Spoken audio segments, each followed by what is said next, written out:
Hello বন্ধুরা, আসসালামু আলাইকুম। আপনারা কেমন আছেন? আশা করি সকলেই আপনারা আল্লাহর রহমতে ভালো আছেন। তো বন্ধুরা, আজকে আমি একটি গুরুত্বপূর্ণ কৃষি ভিডিও নিয়ে আপনাদের মাঝে হাজির হয়েছি।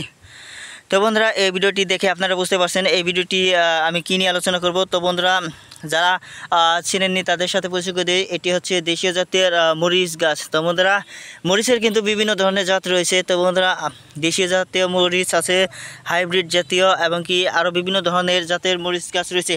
তো বন্ধুরা, গোলমরিচ রয়েছে। তো বন্ধুরা, এই মরিচগুলো যে দেখতে পাচ্ছেন এটি কিন্তু পর্যাপ্ত পরিমাণ ঝাল রয়েছে এবং কি খুবই সুস্বাদু।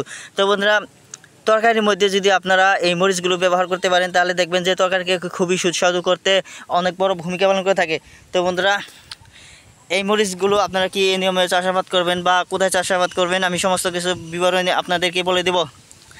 তো বন্ধুরা, তার আগে বলে নেই, তো বন্ধুরা, এই মরিচ কিন্তু আপনারা বাড়ির আঙ্গিনায়, বাড়ির আশেপাশে কিংবা বন্ধুরা আপনারা যে কোনো স্থানে এই মরিচগুলো আপনারা রোপণ করে বন্ধুরা অনেক টাকা ইনকাম করতে পারেন এবং নিজেদের সংসার চালাতে পারবেন। তো বন্ধুরা, যারা বেকার জীবনযাপন করতেছেন, তো বন্ধুরা বেকারত্ব সমস্যা থেকে মুক্তি পেতে হলে অবশ্যই বন্ধুরা আপনারা এই মরিচ চাষাবাদ শুরু করে দেন। তো বন্ধুরা, বন্ধুরা এই মরিচ চাষ করার নিয়ম আমি বলে দিচ্ছি। এই মরিচ চাষ করার নিয়ম হচ্ছে বন্ধুরা, আপনারা কি করবেন, দোআঁশ মাটি বেছে নেবেন। তো বন্ধুরা, দোআঁশ মাটি না হলে বেলে মাটি বাছাই করে নেবেন। তারপর বন্ধুরা সেই স্থানে আপনারা জৈব সার মিশিয়ে নেবেন, ইউরিয়া সার মিশিয়ে নেবেন। তা বন্ধুরা, মাটিগুলো ভালোভাবে নরম করবেন।